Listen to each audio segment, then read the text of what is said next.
Are you tired of being around people who just don't get you? Have you been putting yourself out there but not able to find anybody that matches your vibe? You're not alone. Making friends, especially as an adult, is hard. My name's Coach Lee. I'm a social connections coach, and I want to help you find your tribe. I have a 3-step coaching program for groups and individuals that's designed to help you get to the right place, to meet the right people, to have the right kind of conversations that leave you feeling fulfilled, appreciated, and understood.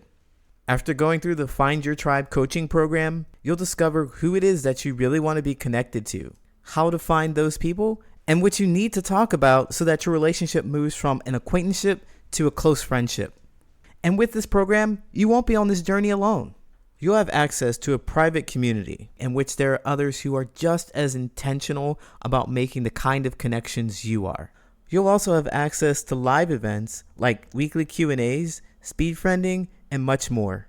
You'll be able to practice your skills in a safe environment and feel confident to connect authentically when you get out into the real world. If you're ready to get started on making meaningful connections and lasting relationships, then apply to the coaching program by using the link in the show notes. Hey, what's going on? My name's Coach Lee Hopkins. My pronouns are he, him, his, and you're listening to the Patterns of Possibility podcast. This is a podcast dedicated to helping you replace harmful patterns with new possibilities. In each episode, we'll explore topics that inspire you to be yourself, live your truth, and make lasting connections. In this episode, we're going to explore this downside of being more connected with yourself. Well, seemingly downside. It doesn't feel great at first. When you start doing your healing work, you discover, or it seems like, there are a lot of people in your life who just aren't doing the work. And it could also make you feel a bit lonely. We're going to discover why that happens and what you can do to get out of it. Are you ready? Let's go.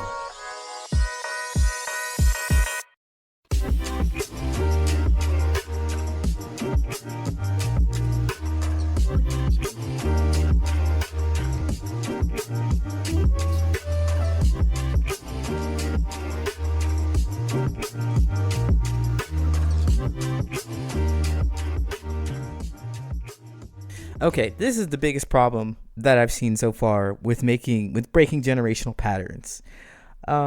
With recognizing your own behaviors, your actions, your feelings, and being more thoughtful about how you interact with other people.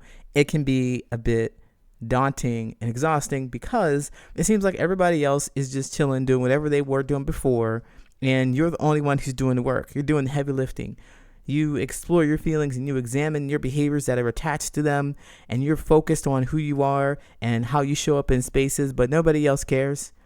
They just do what they've always done, especially your family members. They just talk the way they always have. They tell you not to be so sensitive. They tell you not to take things to heart. They say you're making stuff up. It's not a big deal. You keep getting dismissed and invalidated, and you've healed and you've learned that your feelings matter and they're important to talk about. And you know it. And so you try and talk, but everybody's doing what they normally do. So you come in, you feeling you're empowered and you healed, and you start talking about things and they just roll right over you. And it's frustrating because you're like, dang, I'm doing the work. I'm doing the work. You people, you're my people. You're my family. These things should matter to you just as much as they matter to me. Your feelings matter to me too, family. I'm telling you, your feelings matter to me. But, well, what do you do here? Because they just don't have the same skills. They don't have the same skills that you have. And so you try and connect with them all healed, but you just feel more hurt. And you feel like, oh, I got to get away from these people. I want to share with you that this is part of my own journey. This is what I discovered in my own journey. This is all my own experiences. All the stuff I'm talking about is real to me. It's something that's happened with me. For the longest time, I believed my feelings didn't matter to my family members. And then when I started to recognize my feelings and show them, I thought perhaps I wasn't sharing them the right way. I go and I share them and I just wasn't sharing them the right way. But nope, still, it seems like it's not something that clicks with them. It's the method in which I communicate the feelings. And so I really believe that my family, maybe not your family, but my family, they care about each other. And they're working the best they can with the tools that they have. So you may not believe that about your family, but I tend to believe that about most people that I encounter, is that they just work with the tools that they have. It's not that they are intentionally trying to hurt you. And if they are intentionally trying to hurt you, then that's the best they can do. That's the best they can show how they feel about themselves inside. I'm probably getting on a tangent, but real quickly to explain that is, I believe that everybody expresses how they feel inside. And if people are intentionally trying to hurt you, then they are hurt inside. So they're doing the best that they can to express their feeling about being alive. And it sucks. But what I'd like to say is that I think my family really wants to connect. They really want to connect. They really want to talk about things that are important to them. They just don't know how to do it because all of their lives they have talked about what was important to them and been told to be quiet. Just the same way as I go into that space and I talk about things that are important to me and they were like, be quiet. Because those are the tools that they were given. And this is how it rolls. This is how we roll. So when we're healed up, we recognize that, oh man, this is happening. They're still saying the same thing. And if we're not careful, we can be triggered into responding in the way we had before. I want to be heard. I want to be heard. I want to be heard. Just listen to me, listen to me, listen to me. And they're going, it doesn't matter, it doesn't matter, it doesn't matter. And you constantly, listen to me, listen to me, listen to me. It doesn't matter, it doesn't matter, it doesn't matter. And after enough of it doesn't matter, you leave again. Even though you're healed, it just hurts a little more. It just hurts a lot more. So you're not exactly healed from that pain of not being heard because you still have that desire to be heard. And guess what? Guess what? This is what I discovered in my journey. So do they. So do they, the family members. So do those people that are around you. They have this desire to be heard. They want you to listen to them just as much as you want to be listened to. They want you to hear what they have to say about the things in the world. They want to express their feelings to you in hopes that you can demonstrate that you understand how they feel about their experiences. And now it gets even harder to communicate with them because the way you express your feelings is different from what they've expressed before, what you've expressed to them before, and how they communicate to you. So you got to be able to fill the gap or to transmute, to translate what they're saying and reflect it back to them in a way that they can understand, right? So it gets difficult because it's like, oh man, that's so much work that I got to do. You know, they understood the yelling that you did before, but now this calm talking, tell me your feelings, breathe, relax. No, that just frustrates them even more because they don't understand that. This is from my own personal journey, of course. This is what I've discovered. And if you feel that, if you understand what I'm saying to you, then I want you to know that the way that I've discovered to work around this and to really connect with my family, because I've had some success, go me. I've had some success and I want to share it with you as well. But the way to do this is to listen. One of you've got to listen. And listen, it's just not going to be them, okay? It's just not, because it's not in their skill set. You went out there and you learned. You went to therapy. You did some self-reflection. You journaled. You cried. You let your emotions out. You've understood them, but they haven't done the things. Chances are they haven't done the same things that you have, and so they don't have the skill set to do it. You ask them how they feel, and they don't know. They can't tell you because they don't know. What you have to do, what I've done, and I'd recommend for you, is to demonstrate to them how it looks. They don't know what it's like to be heard because no one's hearing them. No one's hearing them. They're just yelling at each other. Nobody's hearing them. They're complaining. They're pushing it or prodding at each other. They're doing unkind things to each other to be heard because they're all hurt. Right? You don't participate in that. You demonstrate to them that what they have to say is important. What they have to say is valid. It means something. The same thing that you want them to do for you, they cannot do because they have not experienced. If you go into that space and you demonstrate to them that you hear them, you understand them, you appreciate them, even though it's I know it's hard because they're yelling, they're picking at you, they're pointing their fingers at you, saying you coulda, shoulda, woulda. They're trying to break you down.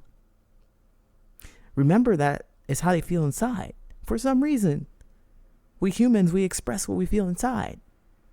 And so they just pour it out on you. But if you know that it's not about you, and eventually you're going to be able to hear something that's important and reflect that back to them, hear their pain and reflect it back to them in a way that makes them know that you understand them, you're going to make a connection.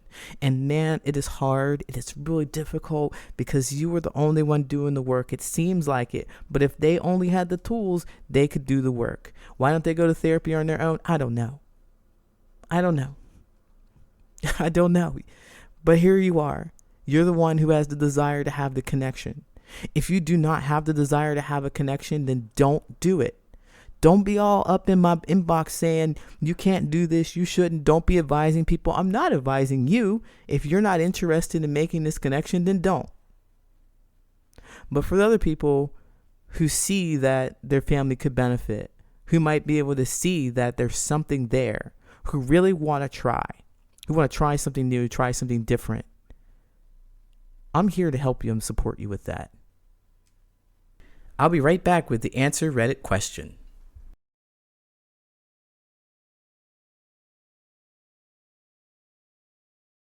Hey, this is Coach Lee Hopkins here. I just want to let you know that you're awesome and your feelings matter.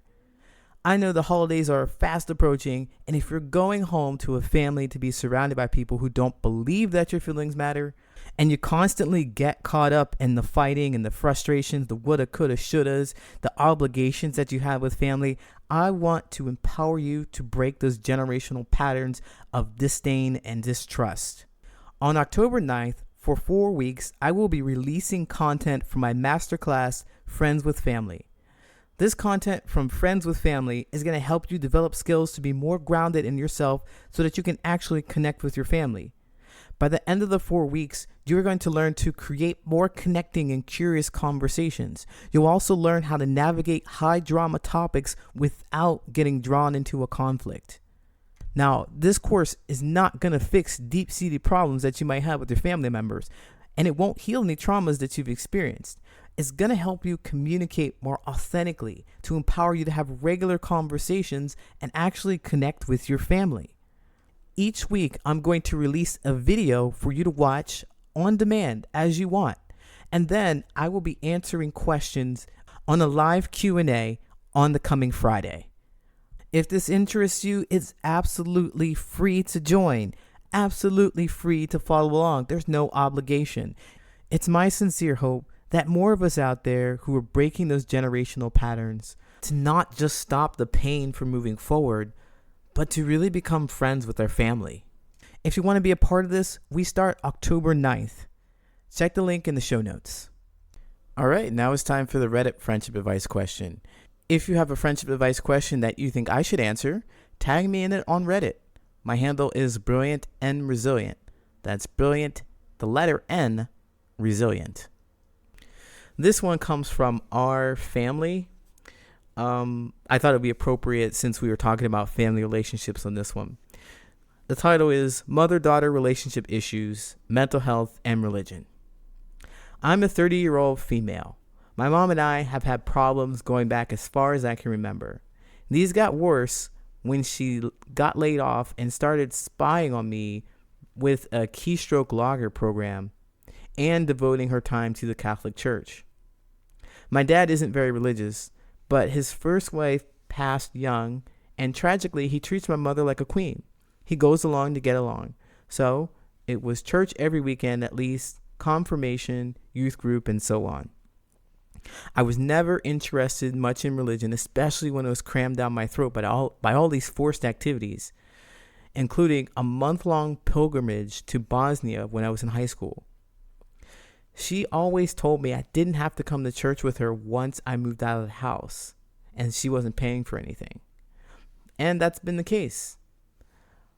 But I'm still guilted on going to church when I visit home. My mom has anxiety and depression, which she graciously passed on to me. But my dad is cool and collected. He juggles it all. She's had crazy freakouts at my dad, and he just has to grovel, basically. They've been married for 32 years. I absolutely love my dad, but my mom and my relationship is so harmful to mine and my dad's. We always have church-related issues because my face doesn't hide how I feel about the church, but I try. See, last Christmas, she was talking about how priests don't get background checks, and that's good because whatever they did before being a priest doesn't matter anyway. I obviously questioned the accuracy of the whole idea of it. That was an epic blowout. My mom doesn't cuss, but that night she told me I was fucking evil. My dad spent the night trying to talk her down while getting yelled at, and I felt awful. He goes along with it so much I feel like she thinks it's okay to treat me this way. She cares more about the church than any of us and has made it very obvious. This weekend, another blowout happened due to me coming to the church for the first time to please my 93-year-old grandma for her birthday. And I questioned why the priest made all the new people stand up so he could look at them, quote, look at them. She completely ruined dinner, passive aggressive. She was passive aggressive all night. This morning she told me we didn't need to talk anymore. It's hard because she does and says all this stuff that makes me feel like garbage, but then she can also be really caring and have my favorite foods or little trinkets I might like waiting for me. When we're not having church issues, we get along pretty well. I have no clue how to handle the situation without cutting off at least one family member. And not talking to my mom would mean losing my dad too, and keeping my iffy mental health situation afloat. Okay. Wow. Redditor, thank you so much for writing this. This is pretty long and dope. And, it's a family thing. Like, I had a religious thing with my family too. And there's a lot of people these days aren't just not even caring about religion, and they don't make it a priority to have religion in their life. And so you were also, moving away from that. And of course, because you had all these experiences where it was forced and you didn't really have a choice but to accept Jesus into your heart and all the rituals and things that come with it, you want to move away from that. And besides that, your mom is really not kind to you. Yeah, this is wild, right? This is wild. And it's frustrating to not be seen as a whole autonomous adult to your parents or to your mom. And I can see that you have empathy for her too, because, you're 30 years old and you've been trying to go along to get along. Essentially, that's something that your dad kind of modeled because you want to connect, you want to be in that space with them. And what I'd recommend to you is that, man, it's hard, but this is the healing piece where you take a break from these people and you get away from them. You get away from them for a bit. And I know you moved out. It says you moved out, but one of the things that I did was just stop talking to my family. I just couldn't maintain a connection with them and do anything for myself because I would just automatically be retriggered. And we would just fight and we'd argue, and I'd want to change things and I'd want to push things around. I want to change the way they live their life, but there's no way I can change the way they live their life. I change the way I live my life. And when I interact with them and I was unconscious of my own behaviors and patterns, when I interact, I'd just be set off and I just get hooked in. I just get hooked in and I would be arguing and I would be in the chaos that you were talking about, right? So you don't want to do that. You need some space to heal for sure, a space to talk about this stuff, space to get some skills to be able to return to the situation. So your mom, what I understand, and this is a high level overview of, basically what I see here is that your mom wants things to be her way, and she's used to doing the things, the theatrics, the yelling, the screaming to get her way. She's used to doing the manipulation to get her way. The manipulation can look like her yelling and screaming, or it could look like treating you to your favorite things, right? They're getting to behavior to that you want. I mean, they know how to push and they know how to pull you. And because you're not really focused on the pushing and the pulling, or what the actions are to push and pull. Like when they give you the thing, it's like, oh, well, I guess they really like me and they really care for me. I better just calm down because I don't want to ruin this moment. Instead of being like, oh, this is manipulation. This doesn't feel good. I don't like being here. I want to talk about the fact that you made a big mess a minute ago and keeps telling me terrible things about myself. We let those things go. We don't acknowledge the feelings that we have about each and every experience. And once you go back and you start being able to talk about those experiences, you are going to have an easier time recognizing when they come up. So talking about those experiences happens away from your family. It happens away from the trigger, because you won't be able to function because the trigger is there. And you can't talk to your mom because then she's going to go manipulate you in some way until you figure out what the manipulation is by going to a therapist or someone outside of this and be like, oh, wow, I was really upset. And every time, somebody puts a nice meal in front of me, I think that they want something from me, or they're going to yell at me, or something bad's going to happen. I really want to talk to my family members, but just recognize that in this state of mind, it makes it really difficult to have anything different happen. You can go and expect the same thing to happen if you're not a different person. So what I recommend to you is what I recommend to everybody, is to recognize themselves, journal, write the stuff down. You did a pretty good job of journaling here on Reddit, but I'd like to say that I didn't really see any feelings here in that. We're doing pretty well. Don't get background checks.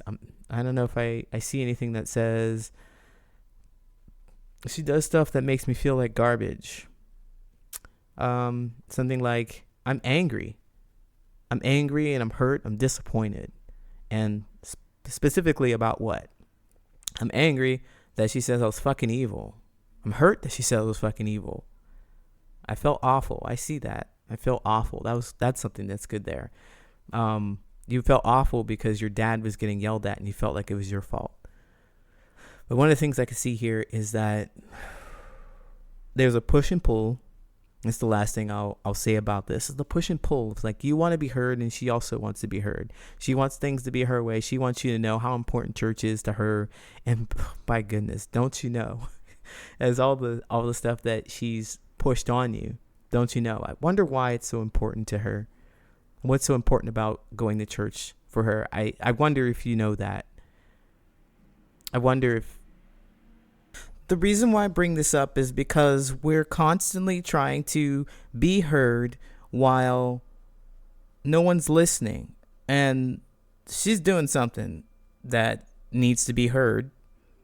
If you so choose to listen, if you continue to be in that space, you have to be untriggered by the actions, the antics that she does, so that you can hear what she says, hear it. And so it's less of a dramatic reenactment or an action, screaming, stalking, that kind of stuff. And you're actually hearing her.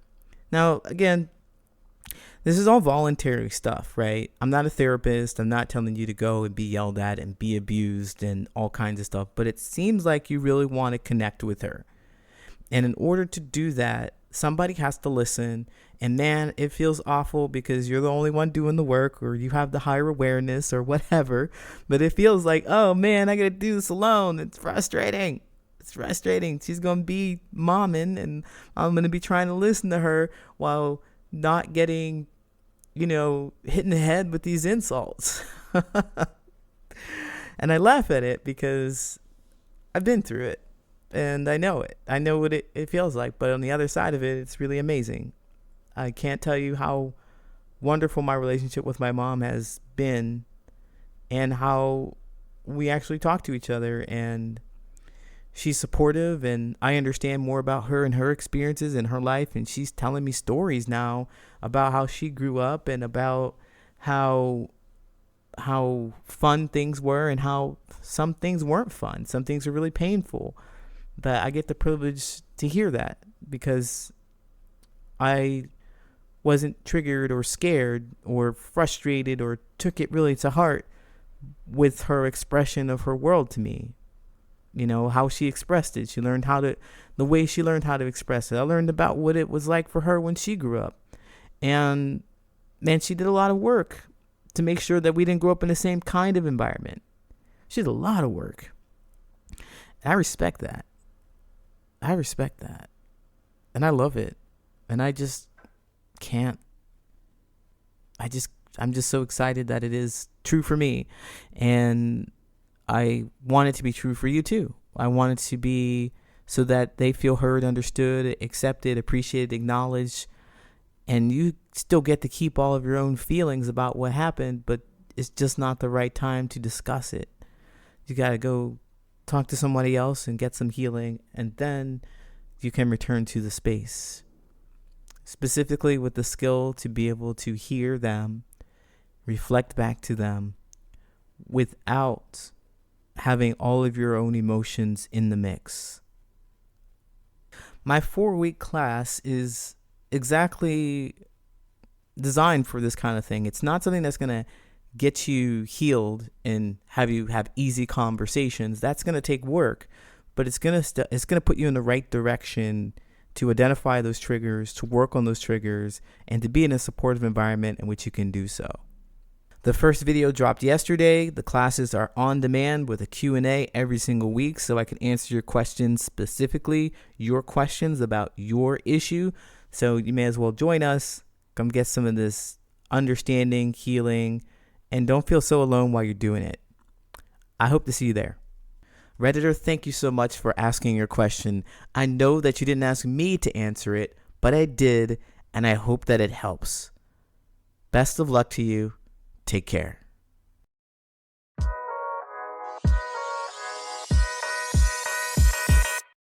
My name is Coach Lee Hopkins, and you have been listening to the Patterns of Possibility podcast.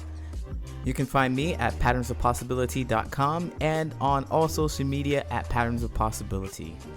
And as always, I want to encourage you to be yourself, live your truth, and there you'll make lasting friendships.